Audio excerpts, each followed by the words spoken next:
अस्सलाम वालेकुम my dear students. आज का जो हमारा टॉपिक है वो है exercise 4.2 question number 1 class 10th का है, जो हमने लिया है क्वाड्रेटिक इक्वेशंस में से। क्वेश्चन नंबर 1 क्या कह रहा है, नीचे कुछ इक्वेशंस दिए गए हैं बेटा, जिनको आपके रूट्स फाइंड आउट करने हैं। किसकी मदद से? बाय फैक्टराइजेशन मेथड की मदद से। देखिए इंट्रोडक्शन वीडियो में मैंने आपको सिखाया था कि हम फैक्टराइजेशन मेथड की मदद से हम कैसे क्वाड्रेटिक इक्वेशंस की जो है वो रूट्स जो है निकाल सकते हैं। तो सबसे पहला जो काम होता है आपको जो इक्वेशन दी गई होती है, मिसाल के तौर पर यहाँ पे मेरा पहला वाला पार्ट जो है ये है।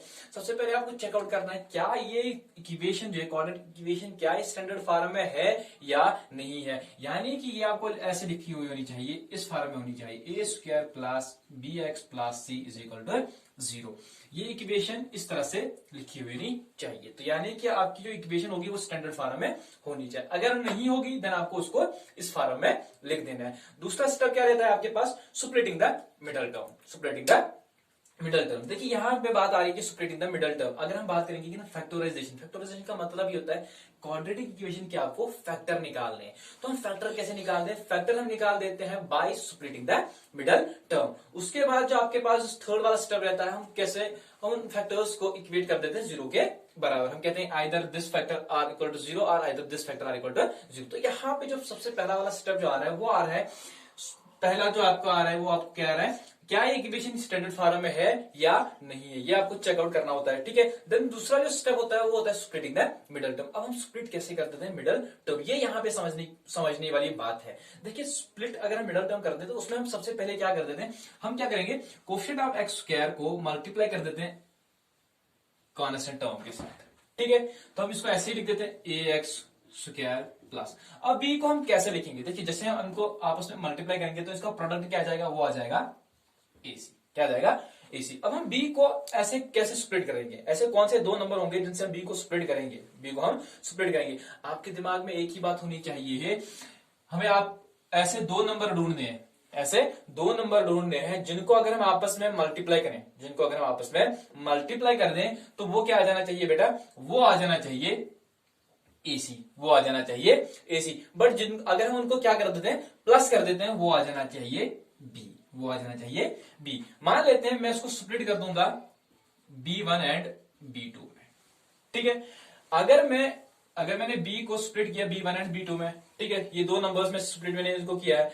अगर इनका प्रोडक्ट B1 इंटू B2 किसके बराबर होना चाहिए, वो आना चाहिए बराबर AC के बराबर। अगर हम इन दो नंबर्स को आपस में प्लस कर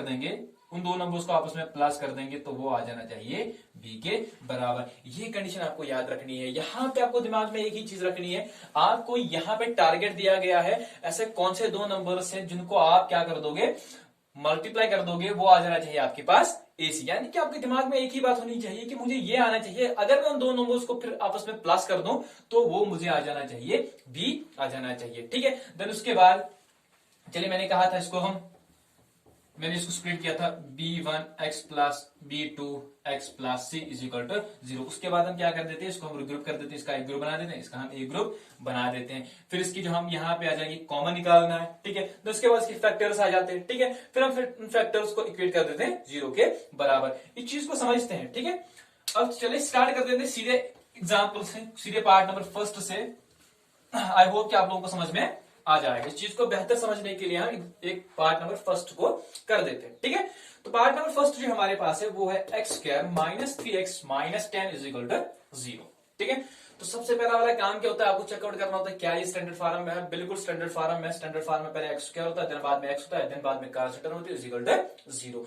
देन उसके बाद आपको क्या करना है, splitting the middle term. Splitting middle term हम कैसे कर देते हैं, कोएफिशिएंट ऑफ एक्स स्क्वायर, तो यहाँ पे 1 है। ठीक है। तो 1 को -10 से मल्टीप्लाई कर दो। तो यहाँ पे आपको ध्यान रखना है, अगर यहाँ पे माइनस आ रहा है तो आपको माइनस के साथ मल्टीप्लाई कर देना है इसको। ठीक है। तो ये आ जाएगा -10, तो आप इस साइड में लिख दोगे। ठीक है। तो फिर मैं इक्वेशन को ऐसे लिख देता हूँ एक्स स्क्वायर। अब यहाँ पे -3 को आप कैसे स्प्लिट करोगे, ऐसे कौन से दो नंबर होंगे जिनको अगर आप माइनस मल्टीप्लाई कर दोगे तो वो क्या आ जाना चाहिए, 10 आ जाना चाहिए, और जिनको अगर आप प्लस कर दोगे तो वो क्या आ जाना चाहिए बेटा, -3। देखिए यहाँ पे आपके पास लक्ष्य जो है -10 है, वो दो नंबर ढूंढने हैं। ऐसे भी आप बोल सकते हो, आपको ऐसे दो नंबर ढूंढने हैं जिनको अगर आप मल्टीप्लाई कर दोगे तो वो बन जाना चाहिए -10, बट अगर आप उन दो नंबर्स को प्लस कर दोगे तो वो क्या आ जाना चाहिए, -3। उन्हीं दो नंबर से आप क्या कर दोगे, -3 को स्प्लिट कर दोगे। तो मेरे हिसाब से अगर मैं 3 को स्प्लिट कर दूं तो कैसे कर दूं, मैं कर दूंगा 3 को स्प्लिट, या 10 को मैं कैसे स्प्लिट कर दूंगा, जिनको अगर मैं आपस में मल्टीप्लाई कर दूंगा तो वो बन जाना चाहिए 3, और जिनको मैं अगर प्लस कर दूं तो वो बन जाना चाहिए -3। ठीक है, दो तरीके हैं आपके पास, या तो 3 को स्प्लिट कर दो या तो 10 को आप स्प्लिट कर सकते हो। तो मैं 10 को ही कर देता हूं, यहां पे मैं अगर 10 को स्प्लिट कर दूंगा तो ऐसे कर सकता हूं मैं -5 and 2। देखिए 5 2 10, 5 2 10। अगर मैं इन दोनों को प्लस कर दूं, -5 + 2 कितना आएगा, 5 में से 2 तो आ जाएंगे 3, वो आ जाएंगे 3। तो मैं 3 को ऐसे स्प्लिट कर देता हूं। अब मैं 3 की जगह पे क्या लिखूंगा, -5x + 2x - 10 = 0। उसके बाद हम क्या कर देते हैं, रिग्रुपिंग कर देते हैं, इनका एक ग्रुप बना देंगे, इनका अलग से एक ग्रुप बना देते हैं। तो यहां से हम कुछ कॉमन लेके आ जाते हैं, यहाँ पे दोनों जगह पे x है तो यहाँ पे 2 बार यहाँ पे एक बाहर लेके आ जाएंगे, अंदर क्या बचेगा x - 5। देखिए यहां पर भी आपको दिमाग लड़ाना है। देखिए यहाँ पे जो बचा है ना ब्रैकेट में, आपको यहां से भी ऐसा ही कुछ कॉमन निकालना है, जो यहाँ पे बचा है वो भी यहाँ पे बचे। बाहर निकालने के बाद जो यहाँ पे बचा है यहाँ पे भी वही बचना चाहिए। तो यहां से हम सिंपली क्या निकाल देंगे, बाहर 2 निकाल देंगे तो अंदर क्या बचेगा, x बचेगा। देखिए अगर हम 2 निकाल देंगे तो यहाँ पे x था तो यहाँ पे भी x ही बचेगा। ठीक है, तो उसके बाद ये बन जाएगा माइनस, देन 5 2 2 5 10 = 0।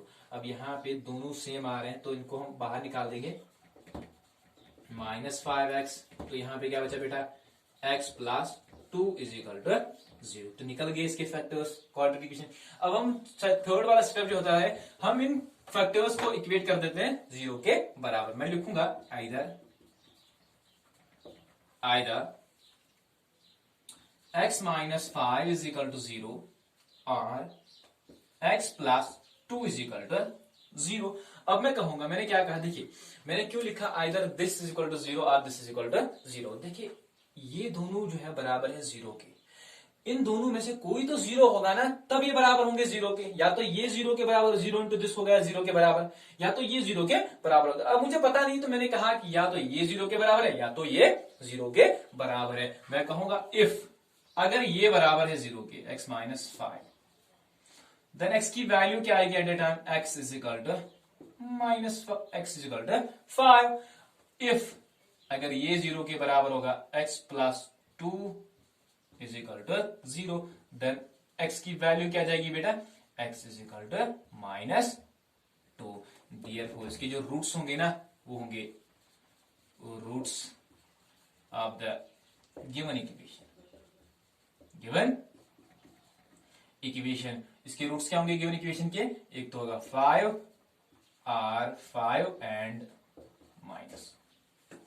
आई होप कि आप लोगों को समझ में आ चुका होगा कि हम कैसे सेपरेट करेंगे मिडल टर्म को। तो ये वाला पार्ट वो आपको समझ में आ चुका हो। तो चलिए बढ़ते हैं नेक्स्ट। तो चलिए बेटा ये रहा हमारा part number second. Part number second जो हमारे पास वो क्या है, 2x² + x - 6 = 0। तो चलिए इसके रूट्स निकाल देते हैं बाय फैक्टराइजेशन मेथड की मदद से। सबसे पहला काम क्या रहता है हमारे पास, हम क्या करते हैं, कोएफिशिएंट ऑफ x² को मल्टीप्लाई कर देते हैं इसके साथ। तो ये हो गया 2 6 12, यहाँ पे -6 है, 2 6 12, तो ये आ जाएगा बेटा -12। तो इसको आप रफली यहाँ पे लिख सकते हो। ठीक है, देन उसके बाद आप सीधे इसको ऐसे लिख दोगे। अब हम स्प्लिट कैसे कर देते हैं मिडल टर्म को, स्प्लिट कैसे करेंगे मिडल टर्म को, या तो आपको यहाँ पे कोएफिशिएंट ऑफ x जो है वो 1 है, आपको 1 को, या तो आपको 1 को स्प्लिट करना है। ऐसे दो नंबर देखने हैं जिनको अगर आप मल्टीप्लाई कर दोगे मल्टीप्लाई कर दोगे तो वो क्या बनना चाहिए, वो बनना चाहिए -12। 1 को आपको ऐसे स्प्लिट कर देना है, जैसे अगर उनको उन दो नंबर्स को आपस में मल्टीप्लाई कर दोगे तो वो बन जाना चाहिए -12। अगर उन दोनों को प्लस कर दोगे तो वो क्या बन जाना चाहिए, 1, वो बनना चाहिए 1। देखिए अगर यहाँ पे आपको कोई आइडिया नहीं मिल रहा है तो आप सिंपल सा इतना कर दीजिएगा, रिवर्स में आप 12 को स्प्लिट कर दीजिए दो नंबर्स में, जिनको अगर आप मल्टीप्लाई कर दोगे तो वो बनना चाहिए -12, बट जिनको अगर आप प्लस कर दोगे तो वो बनना चाहिए 1। तो वही दो नंबर्स हम यहाँ पे लिख देते हैं। जैसे 1 को हम कैसे स्प्लिट करेंगे, 1 ऐसे भी होगा, उसको मैं ऐसे भी लिख सकता हूं। देखिए 4, -3, अगर मैं ऐसे में 1 को स्प्लिट कर दूंगा, ठीक है। अगर मैं इन दोनों को प्लस कर दूंगा, देखिए 4 + -3, ठीक है बेटा। तो ये हो गया 4 + -3, 4 में से 3 तो आ जाएगा 1, यानी कि 1 को मैं स्प्लिट कर दूंगा 4 - 3 से, 4 - 3 से, ठीक है। या तो मैंने अभी भी कहा था आपसे कि 12 को आप ऐसे दो पार्ट्स में से स्प्लिट कर दीजिएगा, यानी कि ऐसे दो पार्ट्स में स्प्लिट कर दीजिएगा जिनको अगर आप मल्टीप्लाई कर दोगे तो वो आना चाहिए -12, और जिनको अगर आप प्लस कर दोगे तो वो आ जाना चाहिए 1। 12 को भी हम ऐसे स्प्लिट कर सकते थे ना, 4, -3, 4 3 12 आ जाएगा -12। अगर हम इन दो नंबर्स को प्लस कर देंगे तो वो भी आ जाएगा 1। तो 1 की जगह पे हम 1 को ऐसे हम स्प्लिट कर देंगे 4 -3 से स्प्लिट कर देंगे। तो यहाँ पे 1 की जगह पे अब मैं क्या लिखूंगा, 4x - 3x - 6 0। फिर से रिग्रुप कर देते हैं, जिसमें से हम क्या निकालेंगे बाहर, इसमें से हम बाहर निकालेंगे 2x, अंदर क्या बचेगा 2 तो बाहर आ गया, एक x बच गया यहाँ पे। देखिए x बाहर है, 2 2 4। देखिए अब यहां से भी हम ऐसा ही कुछ बाहर निकालेंगे, जो यहाँ पे बचा अंदर भी वही बचना चाहिए। तो यहां से मैं -3 को बाहर लेके आ जाऊंगा, क्योंकि पहली टर्म जो नेगेटिव है, अगर मैं माइनस लेके आ जाऊंगा ना बाहर तो ये बन जाएगी प्लस, और 3 मैंने साथ में निकाल दिया तो यहाँ पे भी बचा था x, तो यहाँ पे बचेगा +x। यहाँ पे माइनस था तो क्योंकि मैंने माइनस बाहर निकाल दिया तो यहाँ पे बचेगा प्लस। 3 2 6 0। देखिए ये भी सेम है, ये भी सेम है, इनको बाहर लेके आ जाते हैं, x + 2, तो अंदर क्या बचेगा 2x - 3 0। अब इनको हम क्या करेंगे, इक्वेट कर देंगे किसके बराबर, 0 के बराबर। हम लिखेंगे आइदर x + 2 = 0 और 2x - 3 0। अब हम कहेंगे if x + 2 = 0 then x = -2। If 2x - 3 = 0 then x की वैल्यू क्या आ जाएगी, 3 को इक्वालिटी के उस पार लेके जाएंगे, x को अपनी जगह पे रख दे, 3 को इक्वालिटी के उस पार वो 3, क्योंकि यहाँ पे नेगेटिव था, x को मल्टीप्लाई 2 था तो 2 को भी इक्वालिटी के उस पार लेके जाएंगे तो x आ जाएगा 3/2। तो इसके रूट्स जो होंगे वो होंगे, एक तो 3/2 और दूसरा होगा -2। आई होप कि आप लोगों को ये वाला पार्ट समझ में आ चुका होगा। तो चलिए बढ़ते हैं थर्ड वाले पार्ट की तरफ। तो चलिए बच्चों, ये हमारे पास part number third. Part number third जो हमारे पास है वो है √2x² + 7x + 5 √2 = 0। तो चलिए इसको सॉल्व कर देते हैं, इसके रूट्स निकाल देते हैं फैक्टराइजेशन मेथड की मदद से। तो सबसे पहला काम क्या होता है, हमें चेकआउट करना है क्या स्टैंडर्ड फॉर्म में है, तो बिल्कुल ही स्टैंडर्ड फॉर्म में है। दूसरा काम क्या होता है हमारे पास, स्प्लिटिंग द मिडिल टर्म। तो हम वो कैसे कर देते हैं, कोएफिशिएंट ऑफ x² से मल्टीप्लाई कर देते हैं इसको। तो चलिए कर देते हैं, √2 से मल्टीप्लाई कर देते हैं इसको, तो ये हो जाएगा 5 √2 × √2, तो ये आ जाएगा 5 × 2। अब आप बोलोगे सर कैसे, तो देखिए अगर मैं 2 √2 जो है 2 × 2, √2 का मतलब होता है 1/2 2 × 2, देखिए 2 raised to the power 1/2 2, बेसा से पावर सारे एलईडी आ जाएगा 2 1/2 + 1/2 2, 2 raised to power एलसीएम निकाल देते हैं, 2 + 1 + 1 हो गया 2, 2 and 2 goes to cancel, 2 raised to 1 हो गया 2, तो 5 2 क्या आ गया बेटा 10।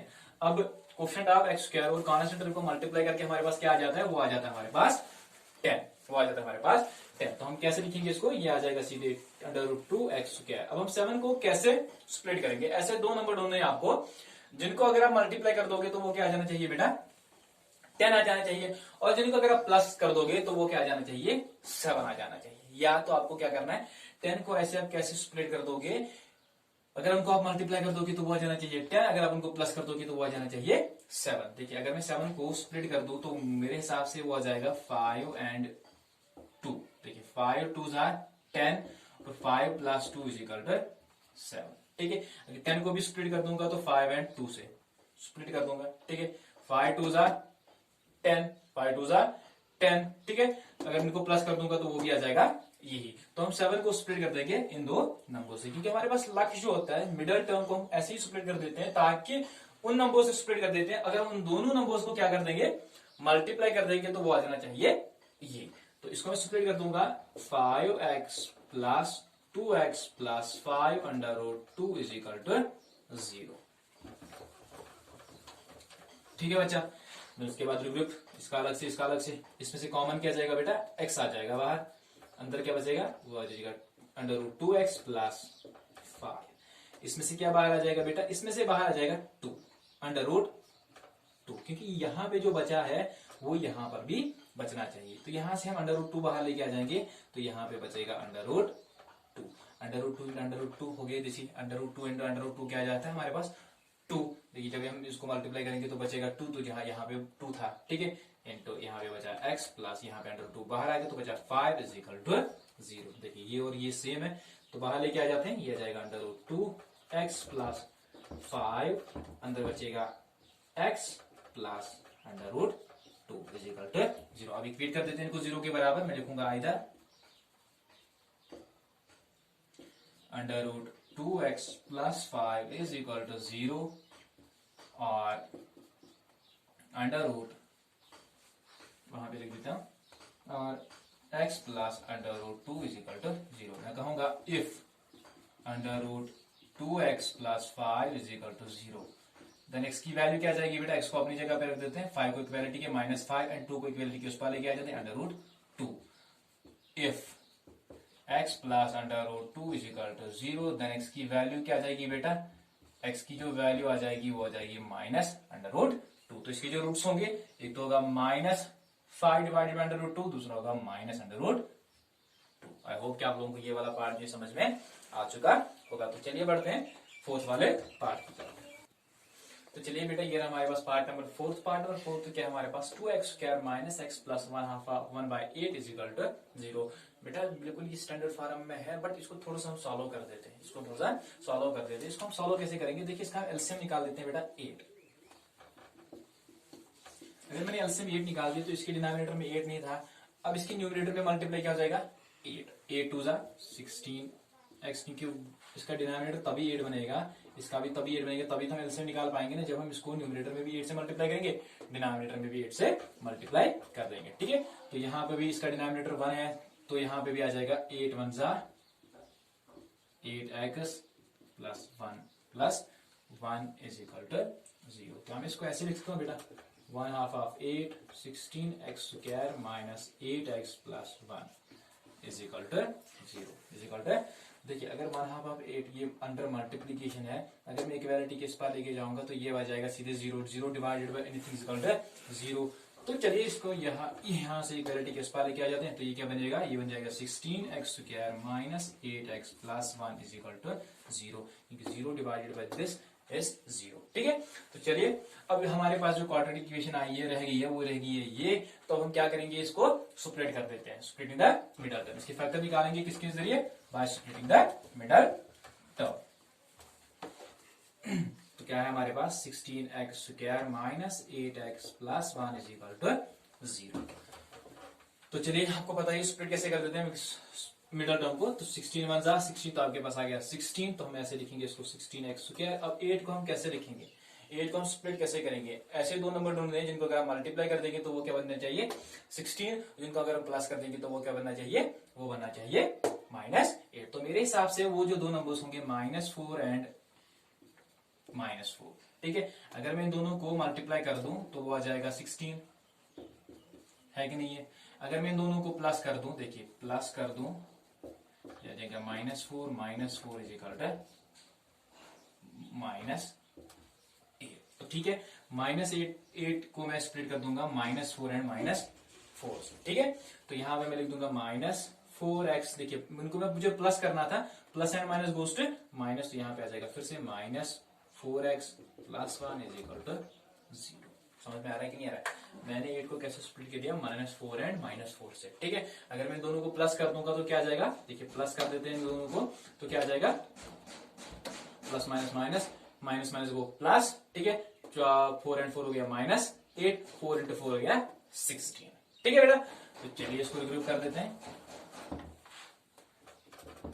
ये इसका अलग से इसमें कॉमन क्या जाएगा, इसमें कॉमन आ जाएगा 4x, तो यहाँ पे बचेगा 4 16x माइनस यहाँ पे बचेगा 1, क्योंकि ये पूरा बाहर आ गया है, इसको 1 से मल्टीप्लाई कर दो तो बचेगा 4x, और यहाँ से कॉमन क्या जाएगा, यहाँ से आ जाएगा बेटा -1 बाहर, क्योंकि -1 बाहर आ जाएगा तो अंदर क्या बचेगा, क्योंकि 1 से किसी को भी मल्टीप्लाई कर दो तो उसको कोई फर्क नहीं पड़ेगा। तो यहाँ पे माइनस था, ये बन जाएगा +4x, यहाँ पे प्लस था तो ये बन जाएगा -1 is equal to 0, which implies to ये दो सेम है तो बाहर लेके आ जाते हैं 4x minus 1 into 4x minus, अंदर क्या बचेगा 4x और -1 इज इक्वल टू 0।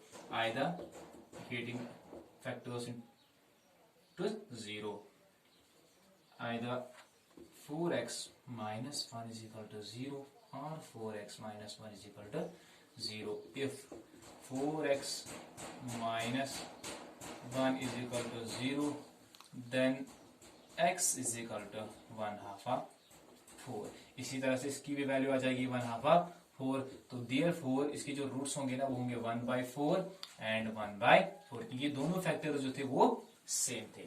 ठीक है, तो आई होप कि आप लोगों को ये वाला पार्ट जो समझ में आ चुका होगा। तो चलिए बढ़ते हैं लास्ट वाले पार्ट की तरफ। तो चलिए बेटा, ये रहा हमारे पास लास्ट वाला पार्ट जो है हमारे पास वो है 100x² minus 20x plus 1 is equal to 0। तो इसकी भी हमें क्या निकालनी है, रूट्स निकालने बाय फैक्टराइजेशन मेथड। तो सबसे पहले चेकआउट करना है क्या स्टैंडर्ड फॉर्म है, बिल्कुल स्टैंडर्ड फॉर्म में। देन उसके बाद आपको क्या करना है, splitting the middle term. Splitting middle term आपको पता ही है करना क्या है, 100 इंटू 1 कितना हो गया बेटा 100। तो यहाँ पे लिख देते हैं, मैं सीधे लिख देता हूँ 100x²। अब हम 20 को कैसे स्प्लिट करेंगे बेटा, 20 को ऐसे स्प्लिट करेंगे जैसे अगर हम 20 को आप ऐसे दो नंबर से स्प्लिट करेंगे, अगर हम दो नंबर्स को मल्टीप्लाई करेंगे तो कितना आ जाना चाहिए 100 आ जाना चाहिए। तो मेरे हिसाब से वो जो दो नंबर्स होंगे वो होंगे एक तो -10 एंड -10। देखिए अगर हम इन दोनों को आपस में मल्टीप्लाई कर देते हैं वो क्या जाएगा 100 प्लस 100। ठीक है, minus minus goes two plus. अगर हम इन दोनों को क्या कर देंगे, प्लस कर देंगे, प्लस -10, वो कितना आ जाएगा बेटा,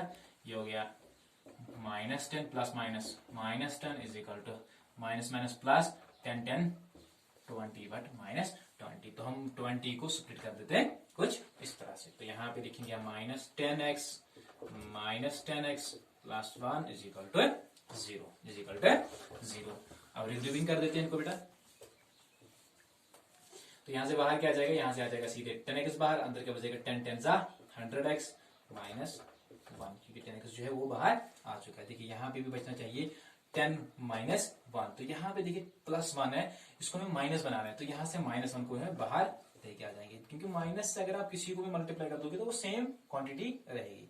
तो यहाँ पे आ जाएगा, ये बन जाएगा प्लस, क्योंकि माइनस जो हमने बाहर निकाल दिया है। ठीक है, तो यहाँ पे आ जाएगा 10 into 10x minus 1 is equal to 0। देखिए यहाँ पे भी सेम है, तो इनको बाहर लेके आ जाएंगे 10x माइनस 1, अंदर क्या बचेगा 10x minus 1 is equal to 0। Equating factors into 0, तो हम लिखेंगे either 10x minus 1 is equal to 0 or 10x minus 1 is equal to 0. If 10x minus 1 is equal to 0, then x is equal to 1 by 10। देखिए अगर ये भी c के बराबर 0 के बराबर हम रख देते हैं तो इसकी भी वैल्यू, x का वैल्यू क्या जाएगा 1 by 10। तो इसके रूट्स जो होंगे ना होंगे 1 by 10 and 1 by 10। I hope कि आप लोगों को ये जो क्वेश्चन है समझ में आ चुका होगा। तो चलिए इंशाल्लाह नेक्स्ट वीडियो में हम डिस्कस करेंगे क्वेश्चन नंबर 2। तब तक के लिए अल्लाह हाफिज़।